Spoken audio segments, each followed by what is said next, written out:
অনেক জায়গায় দেখেন মসজিদ বানায় আহলে হাদিস জামে মসজিদ। কেন আহলে হাদিস জামে মসজিদ হবে? কেন সমস্যা কি আপনাদের? ভাগ করেন কেন? মসজিদের ভাগ করে একটা টাইটেল দিয়ে দিলেন যে আহলে হাদিস জামে মসজিদ দিলেন না, মানে কি এখানে মুহাদ্দিসরা নামাজ পড়ে, অন্য কেউ সাধারণ মানুষ পড়ে না? এখনকার অনেক মসজিদে ফিতনার কথা বলতে, প্রথমে ব্যানার দেওয়া আহলে হাদিস জামে মসজিদ। এই যে ব্যানারটা আপনি দিলেন ভাই, আপনি কি বোঝালেন? মসজিদ কি কারো দলটা হতে পারে? বলেন না কেন হতে পারে? এই ব্যানার দিয়ে তো আপনি আগে বিভেদের এখানে আহলে হাদিসের নাম নেই। নতুন কিছু মানুষ যারা তৈরি হয়েছে শুধু ফিতনা তৈরি করে। এ আহলে হাদিস না, আহলে খবিস। আহলে হাদিস মসজিদ, তোমাকে এভাবে মসজিদের নাম ভাগ করার অধিকার কে দিল? আহলে হাদিস ব্রিটিশ থেকে অনুমোদন নিয়ে নিজেরাই নিজেদের নাম দিয়েছে আহলে হাদিস। আহলে হাদিস কিছু ইসলামের সঠিক পথে আছে? আহলে হাদিসের মধ্যে ওই অংশটুকু সম্পূর্ণ বাতিল, সম্পূর্ণ তারা ভ্রান্ত। আপনার যদি এই জমিনে জোরে জোরে আমিন বলার শখ লাগে, আলাদা মসজিদ বানায় ফাড়ায় দাও। কোন একটা মসজিদের কোন একটা মুসল্লি কোন একটা নামাজে যদি আমিন জুড়ে বলে, সালাম ফিরাবার সাথে সাথে দোয়া করার আগে তাকে বলবেন কে আমিন জুড়ে বলেছে, দাঁড়াও।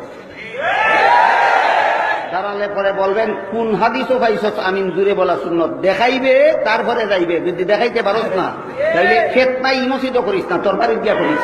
আহলে হাদিস এবং বেদাতে কখনো এক হতে পারে না। আর সেজন্য আহলে হাদিসের মসজিদ পৃথক থাকতেই হবে, নইলে মানুষ জানবে কি করে এটা আহলে হাদিসের মসজিদ। বেদাতিদের পেছনে ইমামতি করে সেই হাদিস অনুযায়ী তো সালাতও হয় না, সিয়াম হয় না, কিছুই হয় না। বেদাতে মসজিদ ঢুকবেন আর আপনি আমাকে ঘাট ধাক্কাতে বের করে দেবেন। যখন আপনি আমার কোনো হাদিসের অনুসারে কোনো ব্যক্তি যদি আমিন জোরে বলে কোনো মসজিদে, তখন অন্য লোকরা তার ঘাড় দিয়ে বের করে দেয় না। যদি আপনারা সন্ত্রাস না করতেন, হিংসা না করতেন, তাহলে আহলে হাদিসরা কখনোই পৃথক মসজিদ করতো না। আপনাদের কারণেই করতে বাধ্য হতে হয়েছে। করলেই তখন আপনার গা জ্বালা শুরু হয়ে যায়। এই গা জ্বালাটাকেই বড় পীর আব্দুল কাদের জিলানী বলছেন এটা হলো বেদাতীদের লক্ষণ। আমরা আশা করব এই লক্ষণ দূর করবেন, পরস্পরের মহব্বত বৃদ্ধি করুন। নইলে ধর্মের নামে যদি একবার হিংসার আগুন জ্বলে ওঠে, সে আগুন নিভানোর ক্ষমতা কোনো আলেমের হবে না, কোনো ওলামা পরিষদের কোনো কাজে লাগবে না। পিছনে কথা মনে করে দিই, বাগদাদ ধ্বংসের ইতিহাস। সেখানে শুধু হানাফি, শাফি আর শিয়া সুন্নি মারামারি করেই মুসলমানদের রাজনৈতিক ধ্বংস হয়েছিল সেদিন। এ বিষয়ে বইগুলো পড়েন, পাবেন।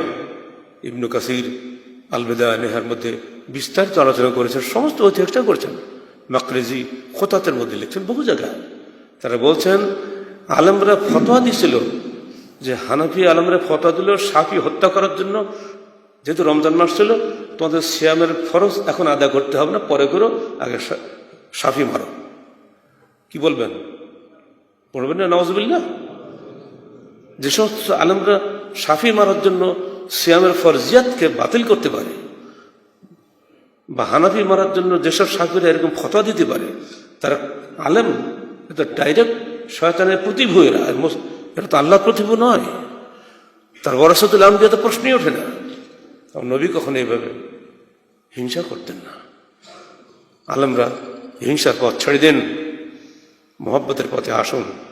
বাংলাদেশের ইমানদার জনগণকে বিভক্ত করবেন না, বরং তাদের সবাইকে হাদিসমুখী করার চেষ্টা করুন। নিজেদের আনুগত্যমুখী না করে হাদিসমুখী করার জন্য চেষ্টা করুন, তাহলে আল্লাহ পাক খুশি হবেন, আখিরাতে আমাদের ভালো হবে। ছোট্ট একটা ঘটনা বলে দিই। ইমাম আবু ইউসুফ রহমতুল্লাহ আলাইহি হানাফি মাযহাবের একদম বলা যায় খুঁটি। উনি ছিলেন তৎকালীন সময়ের খলিফা হারুনুর রশিদের প্রধান বিচারপতি, অত্যন্ত উচ্চ সম্মানিত মানুষ। তিনি এক জায়গায় গিয়েছেন, শুনলেন এলাকার লোক সব শাফি। উনি যে ঠিক রফল আদায় করে বুকে হাত বেঁধে আমিন জোরে দিয়ে সালাত আদায় করলেন। ওনার সাথী যারা ছিল হানাফি, আপনি একই সর্বনাশ করে দিলেন, মজাব ধ্বংস হয়ে গেল। তো উনি জবাবটা যে দিয়েছিলেন এটা আমাদের শিক্ষণীয়। উনি বলেছেন, দেখো আমি হানাফি হতে পারি, কিন্তু এসেছি এমন এক মহান ব্যক্তির এলাকায় যিনি নিজে ছিলেন আমার চেয়ে অনেক অনেক গুণ বড় বিদ্বান। তিনি রফল আদায় করতেন, আমিন জোরে বলতেন। তাই তাঁর সম্মানে আমি শাফি তরিকা সালাত আদায় করলাম। বলুন আলহামদুলিল্লাহ। এই যে পারস্পরিক সম্মান বোধ, সহানুভূতি বোধ কোথায় আজকে আলেমদের মধ্যে? আলমরা কেন মিলতে পারছে না? খালি পারস্পরিক হিংসার জন্য আর প্রত্যেকে অহংকারের জন্য। আমার চেয়ে বড় আলম কেউ নাই। এই যে অহংকার সৃষ্টি হয়ে গেছে, রাজনৈতিক অহংকারে যেভাবে আজকে দেশ ধ্বংস হচ্ছে, ধর্মীয় অহংকার ঠিক একইভাবে দেশ ধ্বংস হবে। আমরা সবাইকে, সংশ্লিষ্ট যারা আছেন, যে পক্ষে যিনি থাকেন, সবার প্রতি আমাদের আবেদন থাকবে, ধৈর্যশীল হন, মানুষকে আল্লাহর পথে ডাকুন, ইমামের পথে নয়, পীরের পথে নয়, মজহাবের পথে নয়, কোরআন এবং হাদিসের পথে ডাকুন। মানুষ হাদিসপন্থী হোক, রায়পন্থী যেন না হয়। আল্লাহ পাক আমাদের সবাইকে প্রকৃত অর্থে, পুরাপুরিভাবে প্রকৃত অর্থে আহলে হাদিস হওয়ার তৌফিক দান করুন। আহলে হাদিস হওয়া ব্যতীত জান্নাত পাওয়ার কোনো আশাই করা যাবে না। নামে নয়, কাজে, কর্মে, বাস্তবে হতে হবে।